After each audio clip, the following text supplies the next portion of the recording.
Hello, everyone, and welcome to End of Life University podcast, where we share real talk about life and death.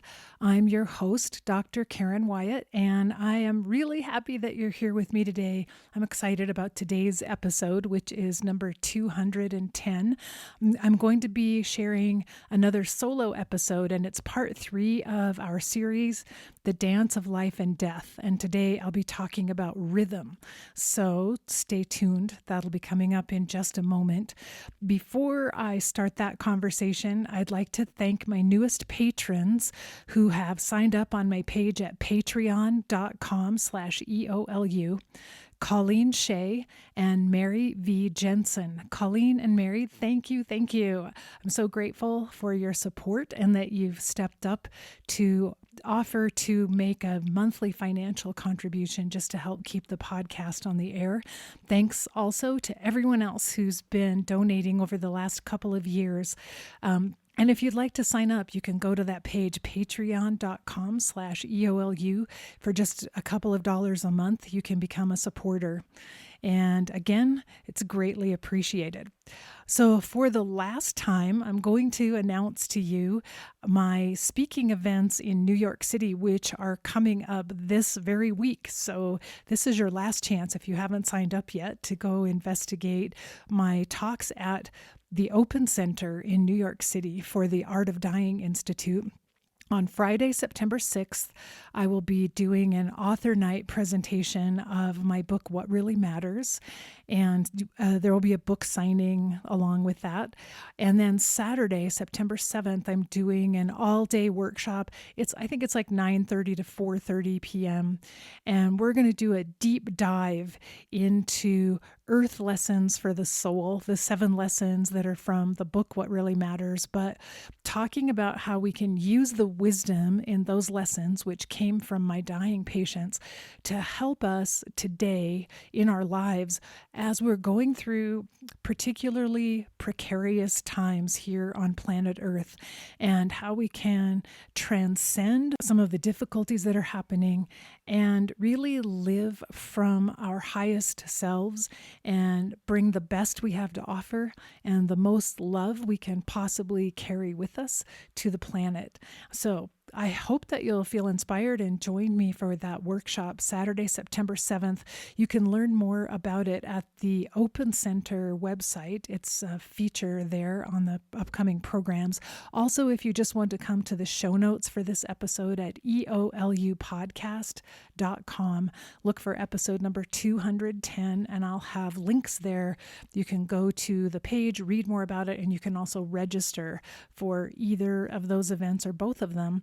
And if you're in the New York City area, I would just love to see you and have a chance to meet you.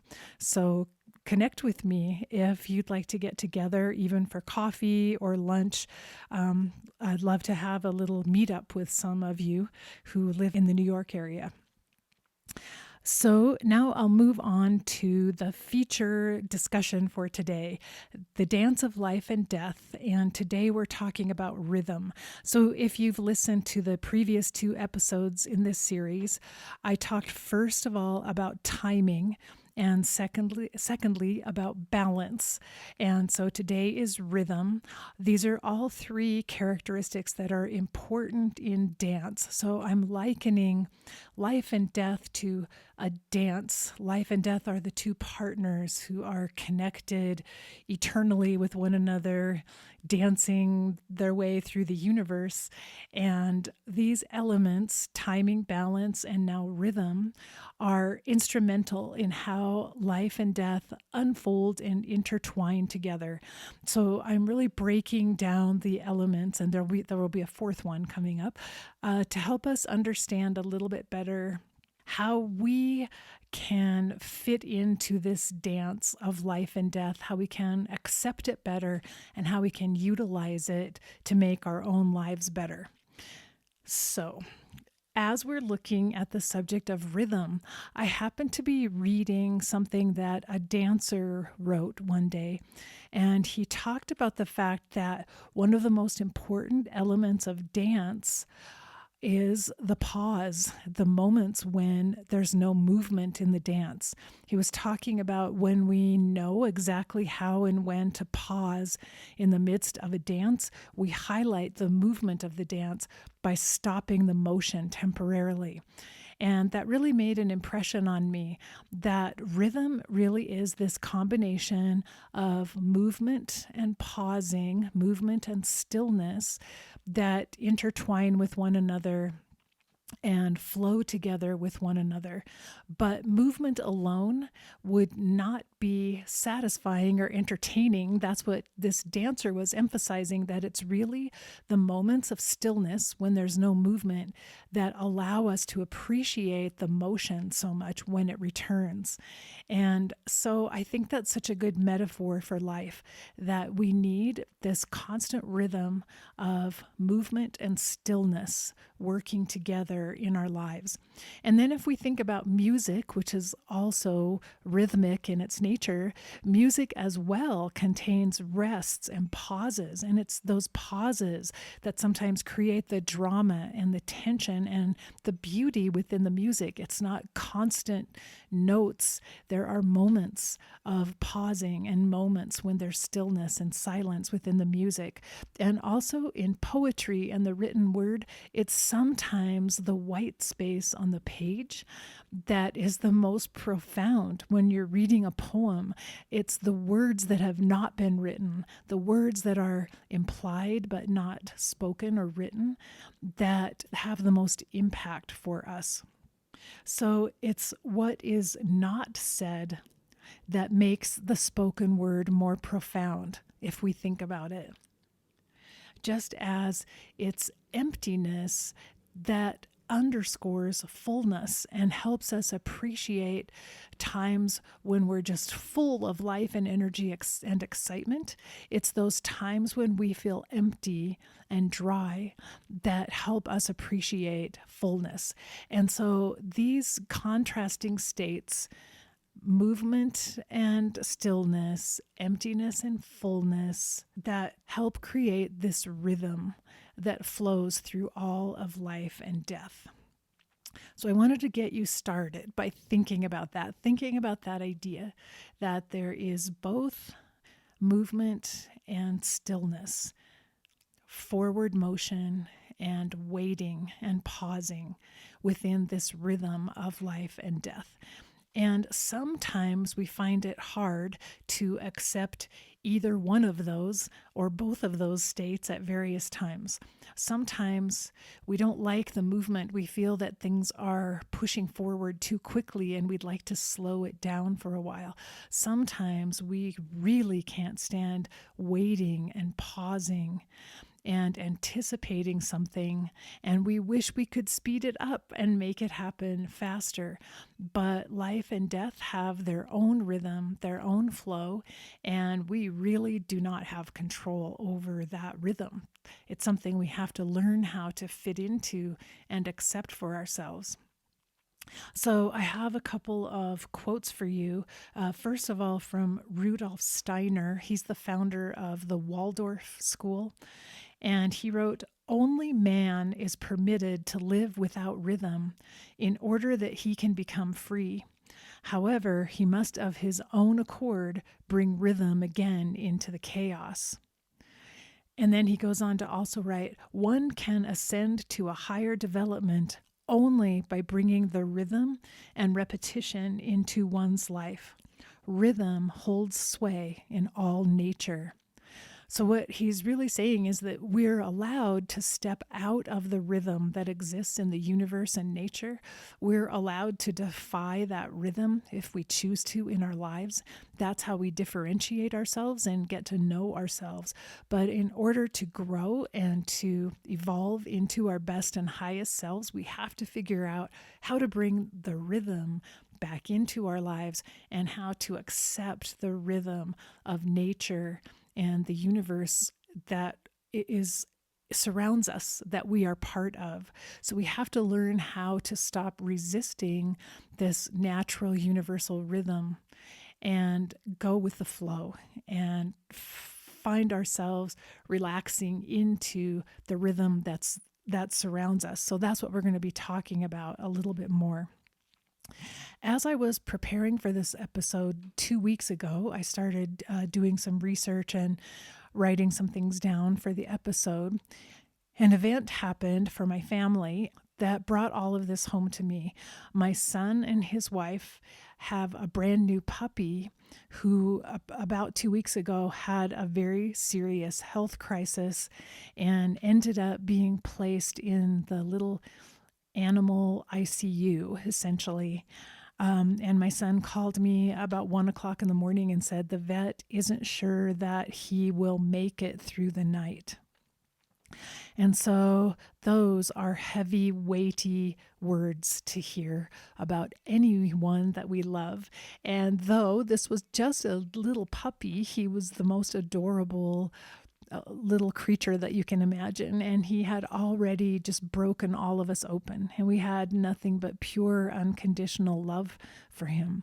So that phone call set off a night of waiting, a night of being in a time of pausing and stillness, a night when there was absolutely nothing that any of us could do for this little puppy. We simply had to wait until we saw what happened, until we saw how things unfolded. And so, of course, I didn't sleep all night. I'm sure my son and his wife didn't sleep either. It was one of those experiences of laying there and then thinking, oh, I'm sure 2 hours have gone by, and looking at the clock to see only 10 minutes had passed. It was an endless, eternal night of waiting and wondering what will happen and when will we hear the news of what has happened. And as I laid there and really feeling the pain of this space, when life asks us to pause and asks us to be in this place of waiting where we do not know what is going to happen next. We have no idea. We can envision various outcomes that might happen, but we really have no idea which way it will go. It's an incredibly heavy and painful time, a time when we're just wide open. Our hearts are just leaking out our grief and pain and fear, but our love as well, extreme love, in fact. I found myself just sending to this little puppy like rays and rays of love, like whatever happens next, whatever your journey will bring, I am surrounding you with love. That was the only thing I could do that could bring me any comfort in the night as I waited. And of course, I thought about all of the people all around the world who at that very same time were also pausing and waiting for news about a loved one. And all of those people, while my waiting lasted one night, in the morning, I'll just tell you what happened. In the morning, we got a phone call. The puppy was awake, wagging his tail, and hungry and eating his breakfast. So the puppy is now fine. He made it through his crisis. And we now think of him as a little miracle dog who is still gracing our lives with so much love and joy. And we are indeed grateful beyond words that we still get to have this puppy in our lives. But I thought, of course, I paused for another moment to think of all of the people who not only were waiting that night, but who have waited for days and weeks and months and sometimes even years, waiting at the bedside of a loved one who has been going through a crisis, waiting, not knowing what the outcome is going to be, not knowing what will happen next. And in the midst of that night, as I was feeling my pain, I felt myself connecting with everyone everywhere who was in that same space, as if we were in a liminal space, in between the times of movement, in between the times of doing. We were in a liminal space between where we had nothing available to us except to just be in the moment. I felt a connection with everyone out there who's in that similar space, and it was powerful and profound. And I realized that it is this experience of having to wait in the midst of uncertainty when we don't know what's coming next, when we have no idea what the outcome is going to be of the circumstance that we're in. These are simply profound times when I believe there is an opportunity to find space to grow. And it's hard to describe, how does this growth happen? How does it actually happen in the midst of that waiting time?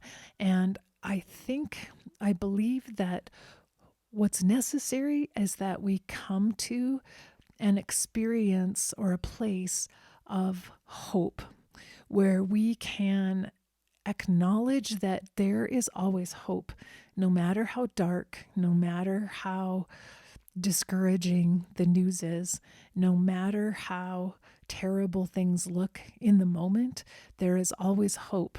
Now, hope for me, when the little puppy was in the ICU, was not necessarily, oh, I hope that he lives. Of course, I did have that hope.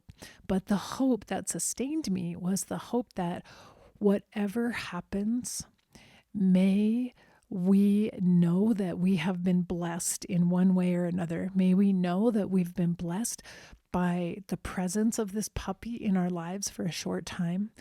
And may we know that if it's his time to leave us, that also is part of the blessing for us. That was my hope, that we would be able to move through whatever the outcome was, and that we would be able to find a way to grow from it, in a way to turn it into something beautiful and something that could sustain us in the future, no matter what happened. And so I have another quote here from Bruce Barton that I think echoes what I'm trying to say. He said, "Action and reaction, ebb and flow, trial and error, change. This is the rhythm of living. Out of our overconfidence, fear. Out of our fear, clearer vision, fresh hope. And out of hope, progress." So that was Bruce Barton who wrote that. And I love the idea that we can move from fear to clearer vision to hope. And that hope is what inspires us to make progress. And we make that progress not just because, oh, there's a great happy outcome, exactly what we wanted to have happen came true. No, we make progress because we understand that we have the tools to deal with whatever the outcome is. That's what the clearer vision is. The clearer vision allows us to see that this is all part of my life. Everything I've learned, every way in which I've grown has brought me to this place where I am now dealing in this moment of pause, in this liminal space where I'm waiting. I'm now dealing with the unknown and the uncertainty. But everything I've learned up to now has prepared me for this. I'm ready for this. And with that clearer vision, we can find hope in the fact that we've been through tough times before.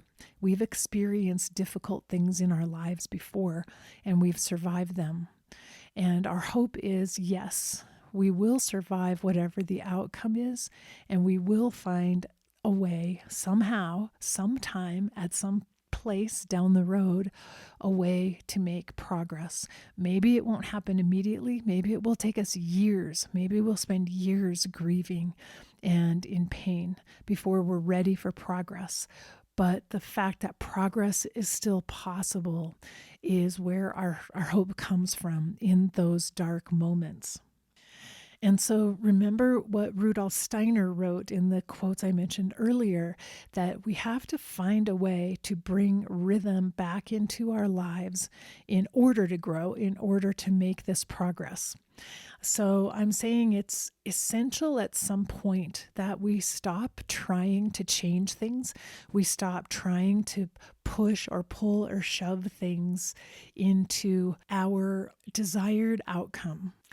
we have to learn how to surrender in the moment to whatever is happening. We have to surrender into the pause, into the liminal space, the waiting time, and just allow it to be there and allow ourselves to be in that still place without answers and without knowing. I think that's essential for us to keep growing and to keep moving toward becoming our best and highest selves. And so I wanted to tell you another story about my mom's end of life. I've talked a lot about the fact my mom died now 6 years ago, and I was there to care for her at her bedside. And I've talked about this experience. It was profound. I've mentioned it quite a few times. If you're a frequent listener, you might have heard me talk about it. But in terms of this idea of rhythm and being able to pause and wait, I wanted to tell you a specific part of the story. And it happened that this was the second to the last night that my mom was alive. She and I had a really profound experience together of forgiveness. And I've mentioned it before. She and I had a long history of a rather contentious relationship with a lot of conflict between us, but also a lot of pain. She and I were very good at hurting one another. So we both had an armor built up around us to shield us from the other person's pain, and a lot of defensiveness and sensitivity when we were together, which made it interesting when suddenly I was in the role of being her caregiver and she was dependent as a patient, which she didn't like at all. So the second to the last night that she was alive, we had this experience together. She tried to crawl out of bed. I tried to help her get back into bed very awkwardly, and ended up with my legs spread apart, holding her feet, which were sliding apart on the floor, with my hands around her, my arms around her waist, trying to lift her up on the bed, and struggling for quite some time to actually get her back on the bed. I was basically just trying to stop her from sliding and falling on the floor at that moment, and then also trying to lift her on the bed when I had no upper body strength because my legs were spread apart, holding her feet with my legs so she wouldn't slide, with my feet so she wouldn't slide. So anyway, we had a struggle as I tried to get her back into bed in the middle of the night. And the outcome of that struggle is that I ended up holding her in my arms when I finally got her back into bed, so relieved, so grateful that nothing happened, that she didn't fall or get hurt, and that I didn't get hurt in the process of trying to lift her into bed, and that we were both safe and everything was fine. And I was holding her. And well, I guess I can just tell you, she said something to me. She said, "I used to tie you to the kitchen chair." That's all she said to me. And suddenly I had this memory when I was little, 2 or 3 years old, of she would tie me with a dish towel to the kitchen chair because I was constantly trying to crawl out of my high chair or crawl onto the table. And I hated it. It was always a negative memory for me, like how awful that she would tie me down like that. And suddenly in that moment, when that memory came back to me, I realized, oh, what she's telling me is that she loved me and was afraid I would get hurt, just like I was afraid she would get hurt. And I was trying to restrain her and force her back into bed where she didn't want to be because I didn't want anything bad to happen to her. And that her tying me to the chair was the very same act of love and concern. And as she spoke those words to me, we looked in each other's eyes, and it was as if all the barriers between us broke down. We had this amazing moment of pure forgiveness, as if we could see each other clearly for the first time ever. Suddenly I understood all the behaviors I didn't like about my mom, being too controlling and too demanding. They were all coming from her love and her concern for me. And for the first time in my entire life, I could see it in that moment. And suddenly she saw me as well and saw my love for her. And it was as if everything that had ever hurt us was dissolved in that moment. We experienced this total forgiveness and total beautiful, unconditional love for one another. It was amazing. And when she fell asleep, I was exhausted, and I climbed into bed next to her and slept next to her that night. And it was the most love I had ever felt in my life, in my relationship with my mom. It was beautiful and amazing.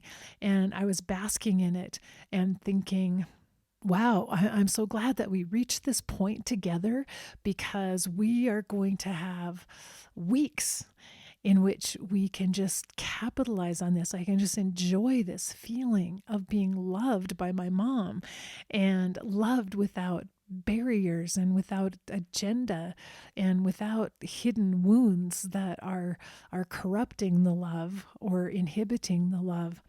So, I slept in this amazing, blissful feeling that night, but woke up early in the morning because the sound of my mom's breathing had changed. And I knew in an instant, from my experience being with dying patients, I knew in an instant that she was only going to live another day, because her breathing had already changed. She was already in the agonal breathing state of the dying process. And I was devastated, because I had only just experienced the love my mom had to offer to me, finally, fully and unconditionally. And now it was time for her to go.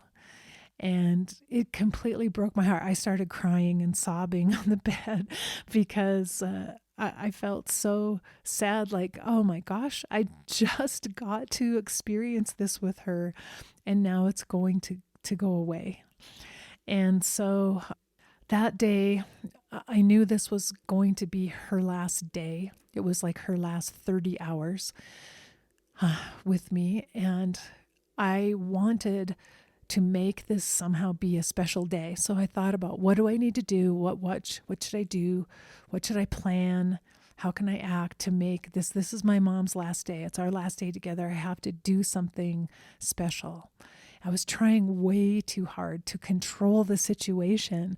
I wasn't at that time able to be in the liminal space. I wasn't able to get still and wait and simply be there and allow it to unfold. I was trying to control things, because I felt like I only have this short time left with her. I need to make other special things happen. Well, as I was in the midst of that busyness and trying to do something to control how the day unfolded, the doorbell rang. And it was a visitor who came. It was a relative who said, I was out driving to the store this morning, the grocery store, and I got this feeling that I needed to come and see your mom. And so I just drove over here. She hadn't called first or let us know, but I knew, that's interesting. She got a feeling she needed to come. And I said, well, mom is not awake now. Mom's not waking up anymore, but you're welcome to come and just say whatever you'd like to say to her. So I ushered her into mom's bedroom, and I whispered in mom's ear, just so that mom would know what was happening, even if she wasn't going to be awake and lucid at that time. So I whispered, Mom, Mary is here. And then I had Mary sit down in the chair next to the bed, and suddenly my mom opened her eyes and turned toward Mary and looked at her with the most amazing brightness in her eyes that I had ever seen. Well, I had seen it the night before when I looked into her eyes, and she smiled at Mary with this beautiful smile, and Mary burst into tears. And that's all. Mom then closed her eyes and turned her head again. And Mary was profoundly affected by that moment. And suddenly I saw like something powerful just happened, and I didn't control it, and I'm not in charge of it. Like, Mom came to the surface. She came back to be present in that room for Mary. Like, something was there that somehow needed to be healed, just like my relationship with Mom had needed to be healed the night before. And it happened in that instant of Mom just looking at her and smiling at her. So Mary, deeply moved, left, and about an hour or so later, another person came to the door with the very same story. I was on my way to do something else, and I got this strong feeling that I needed to come and see your mom. And so, of course, I ushered that person right back, and the very same thing happened. Mom opened her eyes, looked directly into the eyes of this person, and smiled. And again, the same thing. She burst into tears, profound experience of this love from my mom. So that day, I believe there were a total, I didn't actually count, but I think there were around 10 people who came. Some came together as pairs, but around 10 different people who came. All of them had the same story. I don't know why. I got the feeling really strongly that I should come and see your mom. All of them were spread out throughout the day. They didn't like all bunch up together, and there was time for rest in between each one of their visits. And honestly, I sat back in awe and wonder, knowing I never could have orchestrated anything like this. As much as I had wanted to create a special day for my mom's last day, I never would have thought of any of these people. Some of them I didn't even know who came by. And yet it was perfect watching person after person come and just be blessed, like almost be lightning struck by my mom opening her eyes and smiling at them. And she did it for every single person who came. And I was, as I said, I was completely in awe of what was happening. And it reminded me totally that I cannot control what's happening. This is the rhythm of her life and her death. And for me to even think that I could make something special happen today was out of line. That's not how it is. All I needed to do was relax and allow this rhythm of her living and her dying to unfold as it would and as it did. There was nothing I needed to try to change or control. I simply needed to stay in that liminal space and wait and allow time to pause and allow whatever was happening next to happen. And it was such a powerful reminder to me, so that Mom lived through that night and until 1 o'clock the next afternoon. And through those hours, that experience the day before of watching how amazingly she opened her eyes for every person and just gave every one of them a blast of pure love as her last act on this earth.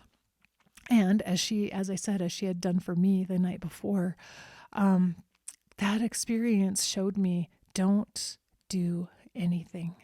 Don't think that you are controlling any of this. You just have to sit here. You just have to be here.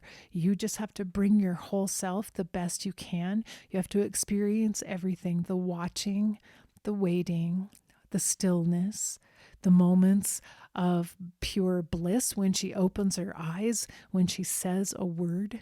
You have to experience that and be there for it and watch for it and take it in, but you can't control it and you can't make it be anything you want it to be. You have to surrender and accept this rhythm of her dying is its own entity. It's going to take place as it does, in the way it does. And so I got this powerful reminder to be with it, to sit with her and be at her bedside. And even though it was all happening so much faster than I wanted, even though I wanted weeks, if not months of time to spend with her, to bask in that love, I had to be in the space where I could take in every single ray of light that beamed from her eyes and from her smile, and every drop of love that she was sharing in her last moments, and fill myself with that, fill myself up, because this is what she was offering. This is what the rhythm of her life and death were giving to me. This was my blessing, my chance to be blessed by my relationship with my mom. And so from that moment of being in the stillness and being in the pause and waiting with her, when she actually did take her last breath, it was incredible, beautiful, profound. And I felt this rising sense of just joy and freedom and peace from my heart, even while I felt the devastation of, oh my goodness, like this is it. This is it. I can't, I can't hold her hand again. I can't lay with her again. I can't hold her in my arms again. That is over now. And of course, having gone through that time of waiting and pausing, the stillness within the rhythm of life, it helped me so much the following months and years as I dealt with the sadness of not being able to call my mom on the phone anymore, or not being able to go visit her and drink tea with her at her table, not being able to look at her garden that she planted. The sadness and the loss of that experience was so much more bearable because I understood how to wait. I understood how to pause. I understood how to get myself back into the rhythm of living and dying, the rhythm of stillness and movement. And each time I can bring myself back to that rhythm, I suddenly feel my mom's presence all around me. And so, again, like Rudolf Steiner mentioned, we're allowed to take ourselves out of the rhythm if we need to or choose to.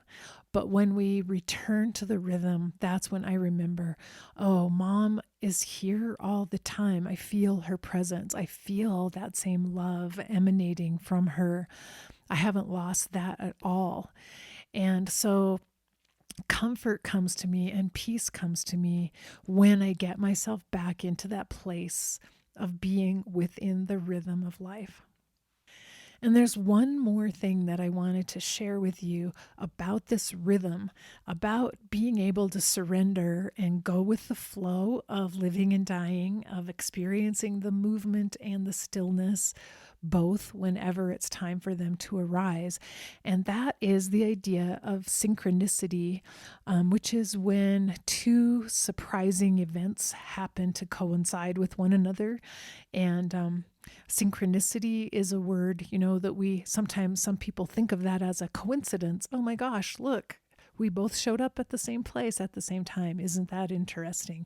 And perhaps my mom's last full day of life, when those 10 people just happened to get inspired to come to our house, perhaps that was a coincidence that all 10 of them did. But perhaps it was more of a divine synchronicity. Perhaps it was because they themselves, for just a moment, were in the rhythm of life and they got an intuitive hit. Something said to them. They got a message, go see Margaret now. Go there right now. And they listened to it and they followed it.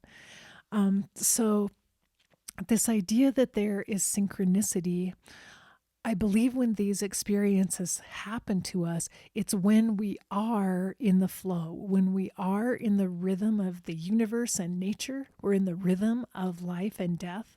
That's when we're open to the synchronicity of events happening, of things flowing together and happening at the same time that sometimes feel miraculous to us. And I was reading some research done by the scientist Bruce Lipton, and he talked about the fact that if you put a number of pendulum clocks on the wall in the same room, so those are all clocks that have a pendulum that swings back and forth, and you start them all at different times so that they're all out of sync with one another.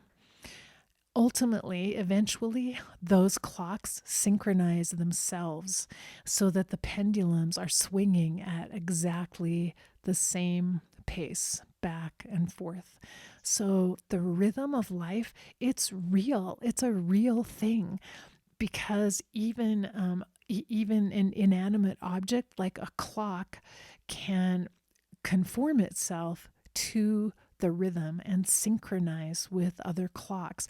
And Bruce Lipton also mentions research where they place a number of heart cells, the living cells that are of heart tissue that are each beating. They place them in a petri dish together without touching one another.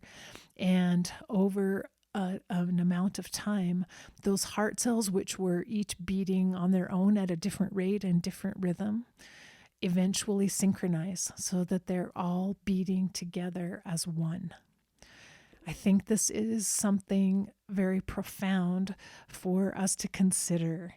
When we're in the rhythm, when we allow ourselves and we surrender to it and we relax into the rhythm of life and death, of pausing and motion, then we have an opportunity to synchronize with other people around us.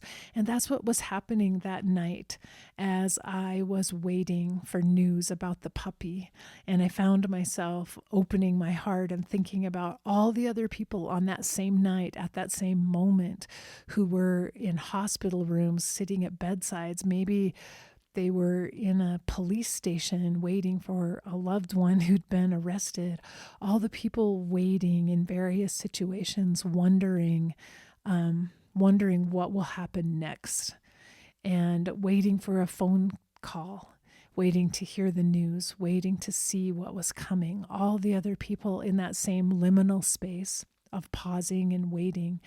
And as I described it that night, I felt connected to everyone who was experiencing the pause, the waiting, the uncertainty, the unknown of what's coming next. So when we relax into the rhythm, when we surrender to the rhythm of life and death, of the universe, of nature, that's when we have this opportunity to become synchronized with other beings on the planet. And that's when we can begin to recognize that we are all really one. We're all very different in our own ways. And oftentimes these days, we emphasize the differences. We emphasize the ways in which we're not alike at all. We don't think the same. We don't value the same things. We don't behave the same way. We don't want the same things. We emphasize those differences, but in reality, we are like one heart beating.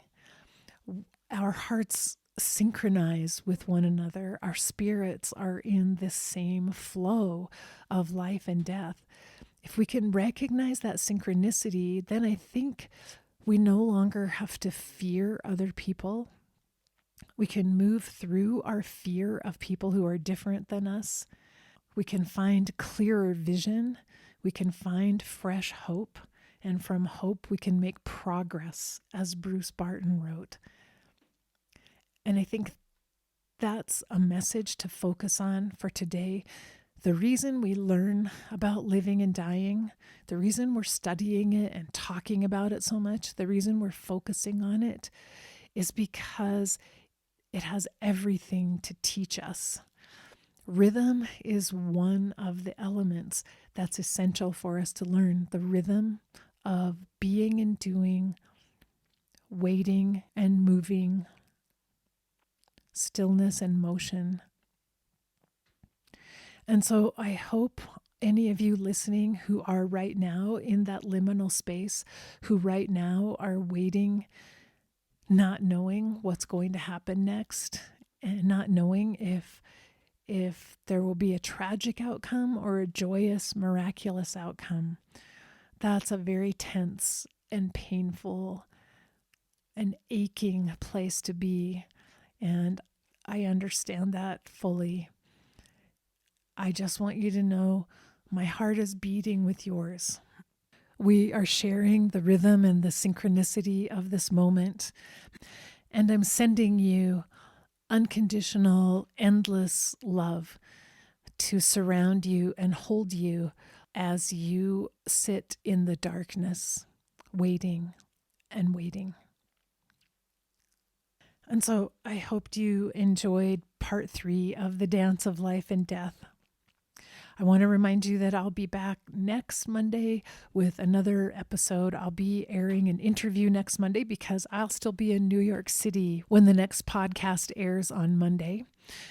And so until then, remember, we are here for love. So face your fear. Be ready for whatever life brings your way. And love every moment of this brief and fleeting life. Bye-bye.